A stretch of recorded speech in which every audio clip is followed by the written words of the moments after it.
नेपालमा सम्मानीय प्रधानमन्त्रीजी मठ मन्दिरमा बसेर मासु र रक्सीको व्यापार गरिरहेको आभास हुन्छ। सामाजिक कार्यको लागि निर्मित तुलसीलाल स्मृति प्रतिष्ठानमा उहाँको पार्टीको केन्द्रीय कार्यालय छ। म सोध्न चाहन्छु, तुलसीलाल स्मृति प्रतिष्ठान सामाजिक संस्था हो कि व्यापारिक संस्था हो? यदि सामाजिक संस्था हो भने जुसको लाइसेन्स लिएर मदिराको व्यापार गर्न मिल्छ कि मिल्दैन?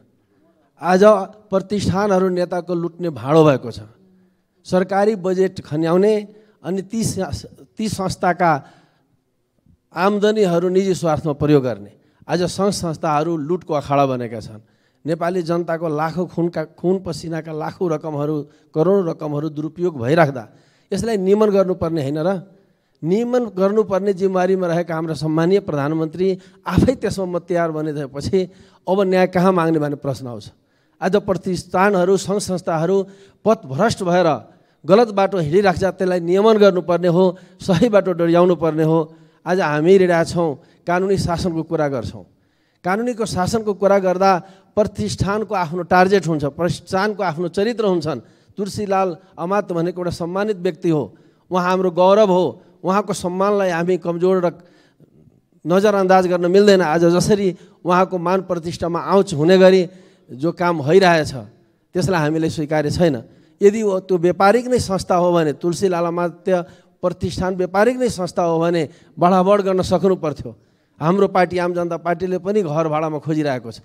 म एमाले भन्दा बढी भाडा दिन तयार छु, हामीले दिनु पर्यो।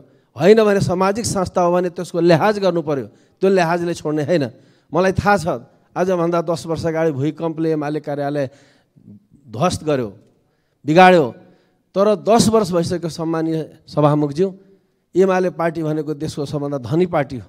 लाखौँ कार्यकर्ताहरूको लेबाट करोडौँ आम्दानी वर्षेनी आइरहेको एउटा अरबपति क्लबको साझेदार पार्टी हो भने मैले बुझ्दछु। ती पार्टीलाई आफ्नो कार्यालय नहुने, कहिले पासाङ लामा शेर्पाको अफिस क्याप्चर गर्ने, त कहिले तुलसीलाल अमात्यको अफिस क्याप्चर गर्ने, कहिले व्यापारीको शरणमा पुग्नु भन्दा पनि आफ्नो पार्टी कार्यालय बनाउँदा आफ्नो पार्टीको गरिमा बचाउन सकिन्थ्यो। लाखौँ कार्यकर्ताहरूको भविष्यलाई कम्तीमा विचार गर्न म आग्रह गर्न चाहन्छु। सभामुख मार्फतमा सम्मानीय प्रधानमन्त्रीलाई भन्न चाहन्छु, सबैलाई लागू गर्नुहोस्, कानुन सबैलाई लाग्छ। यो सामाजिक संस्थाहरूमा भइरहेको लुट र भ्रष्टाचार पनि नियन्त्रण गर्नुपर्ने होला। अख्तियार दुरुपयोग पनि छ। सरकारी बजेट त्यहाँ अनुदानको रूपमा लाने र मनमानी र निजी स्वार्थ पूर्ति गर्ने काम कसैलाई छुट छैन। यसमा सबैको ध्यान आकर्षण होस्। र म फेरि भने एमालेको पार्टी कार्यालय तुरुन्त त्यहाँबाट हटाउनु पर्यो र एमालेको आफ्नै ठाउँ मदननगरमा त त्यत्रो जग्गा छ, त्यही बनाए हुन्छ। एमालेको गौरवलाई अगाडि उठाउनुहोस्। अब अहिले प्रधानमन्त्री तपाईँको एज पनि कटिन थाल्यो, युवाहरूको भविष्यलाई देखेर अगाडि बढ्न मलाई लाग्छ मदन भण्डारी र पुष्पलालजी भएको भए यसरी गर्नुहुन्थेन, त्यो इमेजलाई माथि नै उठाउनुहुन्थ्यो भन्ने मलाई लाग्छ।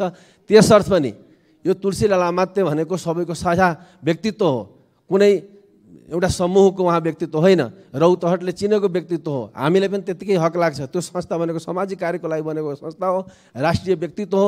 कसैको एउटा व्यक्तिको एउटा समूहको बनाउन कोसिस गर्नु भने त राम्रो हुँदैन। त्यसर्थले पनि भन्न चाहन्छु, तुलसीलाल अमात्यका यी पदाधिकारीहरूलाई अलिकति कानुन थाहा छैन भने कानुन थाहा दिनु पर्यो।